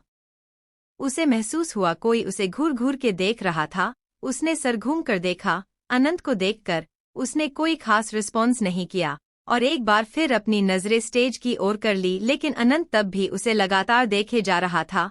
उसके एक्सप्रेशंस देखकर साफ पता चल रहा था कि उसने आहार्य को नहीं पहचाना था। प्ले आगे बढ़ रहा था। एक सीन आया जब इत्ती ने अपनी तलवार निकाली। उसके लंबे बाल खुले हुए थे। हालांकि वो नेगेटिव रोल में थी और फीमेल लीड को मारने वाली थी। इस सीन में सच में उसमें से विच की वाइब्स आ रही थी, एकदम डेविलिश। कुछ लोग तो एक्साइटेड होकर हूटिंग भी करने लगे। अनंत, जो अब भी आहार्य को घूर घूर कर देख रहा था, जिससे आहार्य बेहद इरिटेट हो गया, लेकिन फिर भी उसे इग्नोर करना जारी रखा। लेकिन शायद अनंत को बर्दाश्त नहीं था। उसने आखिर कह दिया, वो लड़की तुम्हें देख क्यों मुस्कुरा रही थी? क्या तुम उसे जानते हो?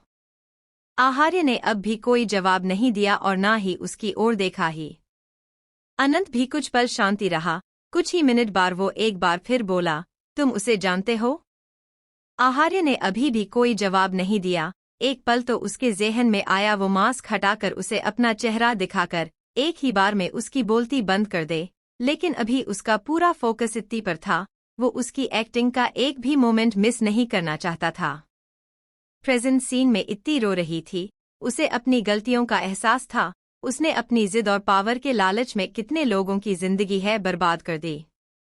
ये एक्टिंग थी, लेकिन इत्ती को रोता देख आहार्य का दिल भरी हो गया। ऑडियंस में मौजूद कुछ लड़कियां इस सीन को देख धीरे धीरे सुबकने लगी। माहौल एकदम इंटरेस्ट हो गया। हर कोई उसकी एक्टिंग में डूब गया था। इत्ती इस वक्त बिलक बिलक कर रोने की एक्टिंग कर रही थी, जैसे बस अपनी जिंदगी खत्म ही कर देना चाहती थी। आहार्य, जिसका ज़हन बहुत स्ट्रांग था, इस पल उसे इत्ती की रोने की एक्टिंग भी बर्दाश्त नहीं हो रही थी। आखिर उसने चेयर पर अपना सर टिकाकर अपनी आंखें बंद कर लीं। वो अपने आप को काबू करने की जद्दोजहद कर रहा था। इत्ती उससे नाराज हो जाती, बस यही चीज उसे रोक रही थी, वरना वो इसी पल बिना किसी परवाह के स्टेज पर जाकर उसे हाग कर लेता। अंगद ने जब उसके ऐसे रिएक्शंस देखे तो अपने मन में बोला, उसके रोने से इसे क्यों तकलीफ हो रही है। उसने थोड़ी गुस्से और डेस्परेशन से कहा, देखो, तुम मुझे अच्छे इंसान लग रहे हो, इसलिए मैं तुम्हें पहले ही बता दूं, वो लड़की है ना। उसकी आवाज सुना आहार्य ने अपनी आंखें खोली और उसे घूर कर देखा। अनंत ने अपनी बात कंटिन्यू करते हुए कहा, वो जो लड़की है ना। एक बार फिर वो खामोश हुआ और इधर उधर देखकर आहार्य के करीब झुककर थोड़ी धीमी आवाज में बोला, वो लड़की ऑलरेडी शादीशुदा है, उसका हस्बैंड, वो बहुत ही बुरा है। आहार्य की आंखें देख अनंत को लगा उसने उसकी बात पर यकीन नहीं किया, तो वो अपने पलस्टर बंधे हाथ की ओर इशारा करते हुए बोला, देखो, ये उसी की मेहरबानी है, जबकि मैंने तो कुछ किया भी नहीं था, फिर भी मेरा ये हाल किया। सोचो, तुम तो बहुत आगे निकल चुके, यहाँ तक कि वो भी तुम्हें देखकर मुस्कुरा रही थी। ट्रस्ट मी ब्रो, उसे तो वो कुछ नहीं कहेगा, उसके हिस्से की सजा भी तुम्हें ही देगा। उसे समझाते हुए अनंत ने उसके शोल्डर पर हाथ रखा तो आहार्य और ज्यादा तीखी नजरों से उसे घूरने लगा। अनंत ने जल्दी से ओना हाथ हटा लिया। अजीब हो तुम, मैं तो तुम्हारे भले के लिए तुम्हें वॉर्न कर रहा था, ऐसे घूर कर कौन थैंक यू कहता है। इत्ती का प्ले खत्म हुआ। इसी के साथ तालियों की गड़गड़ाहट पूरे ऑडिटोरियम में गूंज उठी। आज पहली बार आहार्य ने में भी क्लैप किया, वो भी सिर्फ अपनी चेयरी के लिए। सभी पार्टिसिपेंट्स एक लाइन में खड़े हो गए। ऑडियंस हद से ज्यादा एक्साइटेड हो गई थी, सबकी जबान पर सिर्फ यही लफ्ज थे, वंस मोर। एंकर ने बहुत ही ज्यादा एक्साइटमेंट से सभी पार्टिसिपेंट्स की तारीफ की और उन्हें रिजल्ट अनाउंस होने तक वेट करने के लिए कहा। इत्ती और उसकी टीम धीरे धीरे कर बैक स्टेज पर जाने लगी। इत्ती का ध्यान तो बस एक ही ओर था। जाने से पहले भी उसने पलट कर एक बार उस ओर देखा और जल्दी से वहां से भाग गई। थोड़ी ही देर में रिजल्ट्स अनाउंस होने वाला था। विनर कौन होगा, ये जज डिसाइड नहीं करने वाले थे, यह ऑडियंस के ऊपर सौंपा गया। सब ने अपने फोन से वोटिंग दी और स्क्रीन पर रिजल्ट शो होने लगे। क्लियर थे, इत्ती की टीम विन थी विद हाईएस्ट वोट्स। जब इत्ती की बारी आई ट्रॉफी लेने की तो सब बेहद एक्साइटमेंट से उसका नाम चिल्लाने लगे। इत्ती को ट्रॉफी दी गई। इस मोमेंट पर आहार्य ने चेयर के हैंड रेस्ट पर हाथ रख उस पर अपना चेहरा रख लिया। मार्क्स के पीछे से उसके फेस पर बड़ी सी मुस्कान थी और आंखों में इतनी के लिए बहुत ज्यादा प्यार और प्राउड। दोनों की इस आंख मिचौली को किसी ने नोटिस नहीं किया सिवाय अनंत के, जिसका यह सब देखकर बीपी हाई हो रहा था। ये सब देखकर उसे बेहद चिढ़ हो रही थी, लेकिन इस बार उसकी फीलिंग थोड़ी अलग थी। उसे आहार्य के लिए बुरा लग रहा था और इत्ती पर बार बेहद गुस्सा आ रहा था। अपने मन में वो गुस्से से बोला, मैं तो इस लड़की को बेवकूफ समझता था, लेकिन यह तो कितनी तेज निकली। आहार्य सिंह राजपूत को बेवकूफ बना रही है, क्या उसे पहले से पता होगा? अगर उसे पता होता तो यह दोनों खुलेआम आशिक नहीं कर रहे होते, क्या मैं उसे बताऊं? लेकिन अगले ही सेकंड अपने इस थॉट को रिजेक्ट करते हुए बोला, नहीं, मैं क्यों उसकी हेल्प करूं, उसने तो मेरा हाथ भी तोड़ दिया था। अपनी ट्रॉफी लेकर इत्ती वहां से जाने लगी तो एंकर उसे रोकते हुए बोला, मिस 1 मिनट। अचानक ऐसे रोकने से इत्ती घबरा गई। उसके मन में अजीब अजीब ख्यालात आने लगे। अरे यार, रोका क्यों? कहीं ये तो नहीं कहने वाले मिस हमसे मिस्टेक हो गई, आप विनर नहीं है, आपसे प्राइस वापस लिया जाता है। नो, मेरी कितनी बेइज्जती हो जाएगी। प्लीज डोंट से दैट, दी हुई चीज मैं तो कभी वापस नहीं लेती। अजीब एक्सप्रेशन के साथ उसने एक बार फिर आहार्य की ओर देखा। एक हेल्पर अपने हाथ में थाली जिस पर लाल कपड़ा बिछा था, उस पर एक ब्लैक कलर की अजीब सी डिजाइन की ट्रॉफी रखी थी। एंकर ने ट्रॉफी को अपने हाथ में लिया और ऑडियंस को देखते हुए बोला, आप सब ने अपना रिव्यू दिया था। ऑडियंस हूटिंग करने लगी। फिर एंकर इत्ती की तरफ देखते हुए चीयरफुल वॉइस में बोला, miss you did really a great job, आपने अपने कैरेक्टर को बखूबी निभाया। आपके कुछ अभी बने फैंस ने आपको एक टाइटल दिया है। फिर ऑडियंस की ओर नजर घुमाते हुए बेहद एक्साइटेड आवाज में बोला, slay queen. So take this honour miss slay queen. उसने वो ट्रॉफी इत्ती की ओर बढ़ दी। इत्ती ट्रॉफी को अपने हाथ में लेते हुए सोच रही थी, ओह यह बात थी क्या? सीधा सीधा नहीं बोल सकते थे, इतना सस्पेंस क्रिएट करने की क्या जरूरत थी? अगर अभी मैं हार्ट अटैक से मर जाती तो लोग मुझे स्ले क्वीन की जगह डेड क्वीन कहते हैं।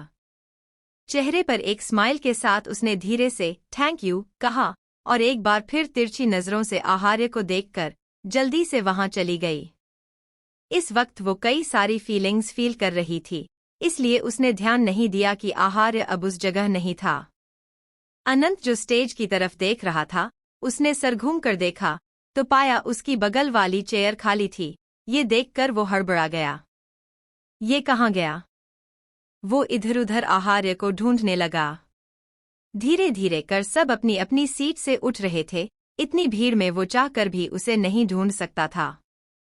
बैक स्टेज सभी इत्ती को कॉन्ग्रेचुलेट कर रहे थे। अब तो उसकी फैन फॉलोइंग और ज्यादा बढ़ चुकी थी। वो कॉलेज की सबसे ज्यादा पॉपुलर गर्ल बन गई थी। मुश्किल से सबसे पीछे छुड़ाकर वो अपने चेंजिंग रूम में आई। आंचल जो उसी के साथ थी, वो उसकी ट्रॉफी को अपने हाथ में लेकर देखने के साथ साथ उसकी तारीफ पर तारीफ किए जा रही थी। सच में उसके चेहरे से लग रहा था कि वो इत्ती के लिए कितनी ज्यादा खुश थी। बस करो, मुझे ऐसी फीलिंग आ रही है कि तुम मेरी दोस्त नहीं कोई चापलूस हो। तुम कभी कभी बहुत ज्यादा रूड हो जाती हो। आंचल ने मुंह बनाया और उसकी ज्वेलरी निकालने में हेल्प करने लगी। तभी किसी ने अचानक डोर खोला। आवाज सुनकर दोनों में हड़बड़ाते हुए डोर की तरफ देखा और किसी आदमी को यहाँ देखकर आंचल जल्दी से आगे आते हुए बोली, यह क्या बदतमीजी है? ये फीमेल चेंजिंग एरिया है, बाहर बोर्ड नहीं पढ़ा? इत्ती ने जैसे ही उस आदमी को दिखा, वो जल्दी से आंचल के साइड से गुजरकर उसके करीब आई और जल्दी से उसके गले लग गई। उसने भी इत्ती की कमर पर हाथ रखकर उसे हल्का सा लिफ्ट किया। इत्ती के पैर हवा में थे।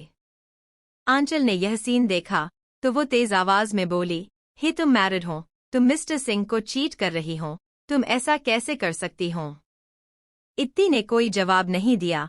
उसकी जगह आहार्य ने धीरे से अपना मार्क्स नीचे किया। उसका चेहरा देखते ही आंचल चौंक गई। आहार्य ने उसे बाहर जाने का इशारा किया। Okay okay mister Singh. उसी सदमे की हालत में वो जल्दी जल्दी वहां से भाग गई। हाँ, अपने पीछे वो लॉक करना नहीं भूली। आहार्य ने इत्ती को अलग करना चाहा। इत्ती ने अपनी पकड़ उसकी गर्दन पर कस दी। आर्यन ने अपनी कोशिश रोककर बहुत प्यार से बोला, I am really proud of you. तुमने सही कहा था, तुम चाहो तो कुछ भी कर सकती हो, बस तुम चाहती नहीं हो।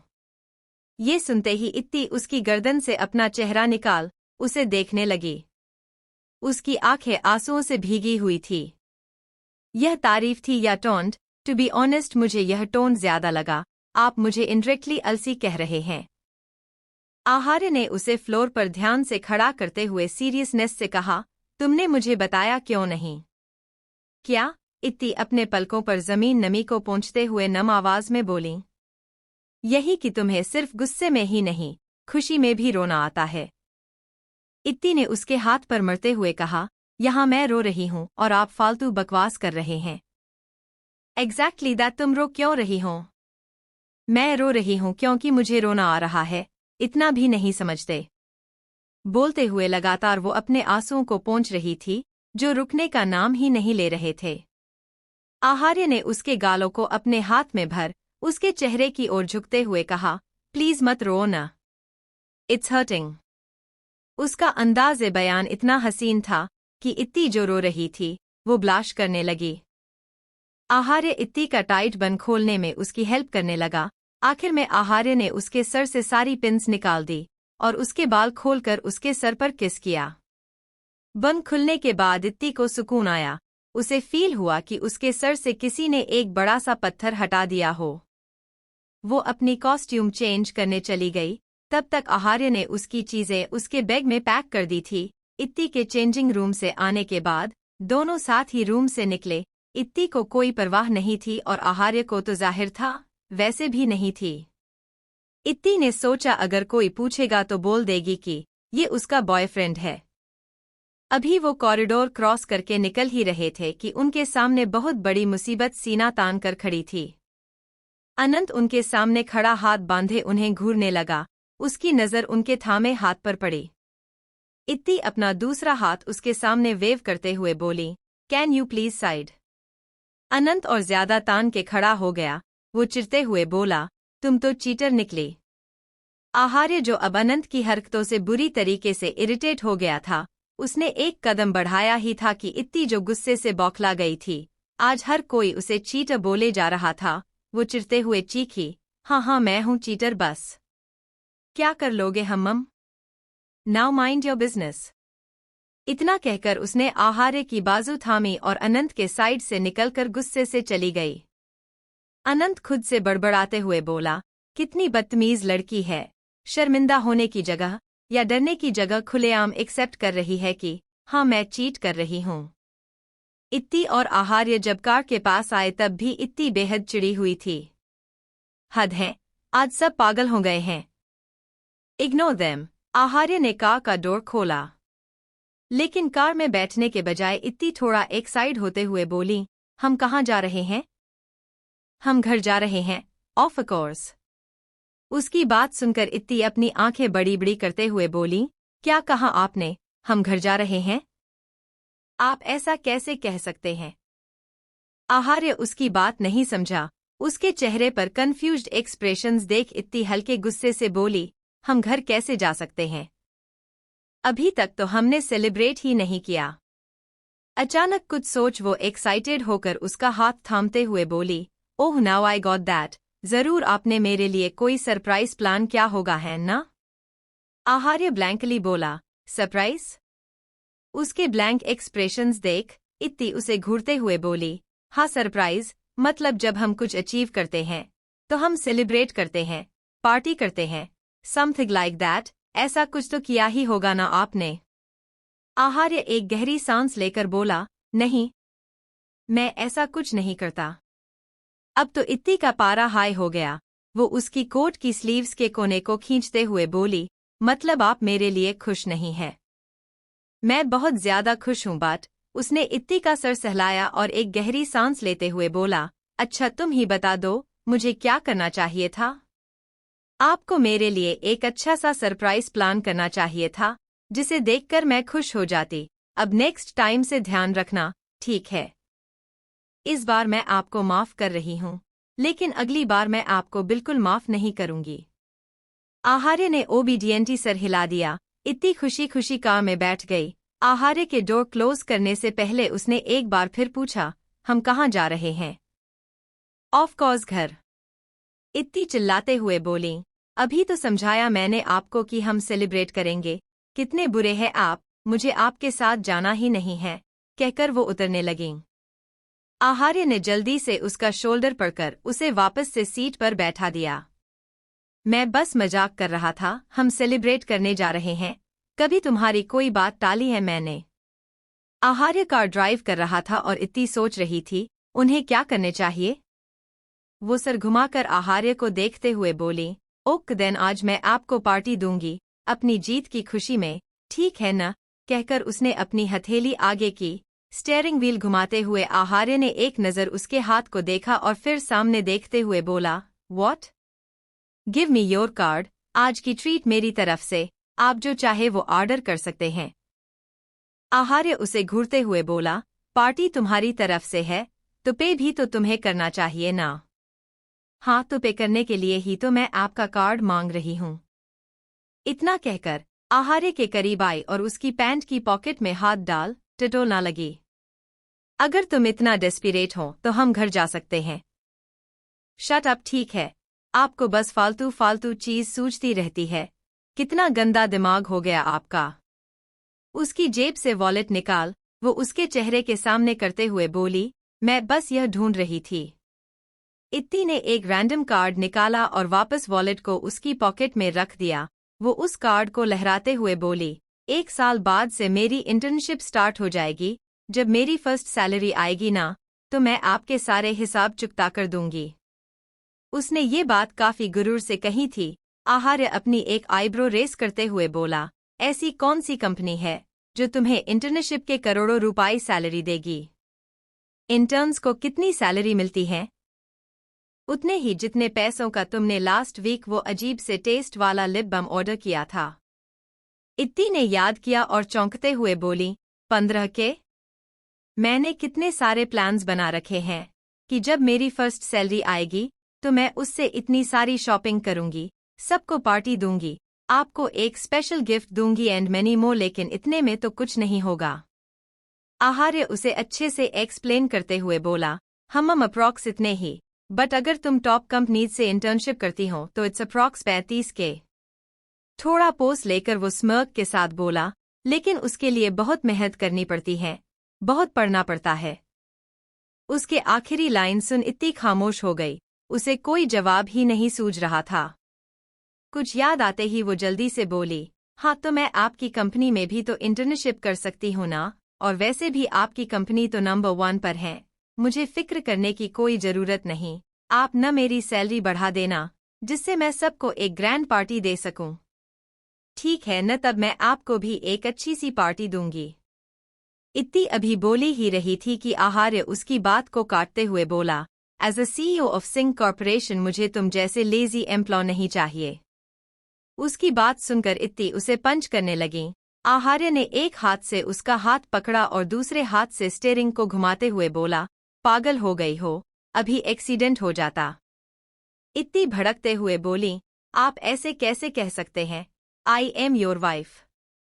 आहार्य ने रोड साइड पर कार रोकी, फिर उसका हाथ छोड़ उसके गालों को पिंच करते हुए बोला, हाँ माय वाइफ, तुम्हारा हस्बैंड ऐसा बिल्कुल नहीं कह सकता, कहना तो दूर की बात है, मैं तुम्हारे बारे में ऐसा सोचने की हिम्मत भी नहीं कर सकता, ये तो कंपनी के CEO का ओपिनियन है। उसके इस जवाब पर इत्ती ने अपने दांत पीस लिए और उससे दूर खिसक कर बैठ गई। कुछ देर की ड्राइविंग के बाद आहार्य ने एक रेस्टोरेंट के सामने कार रोकी। इत्ती ने देखा वो एक कोरियन रेस्टोरेंट था, उसका चेहरा खिल उठा।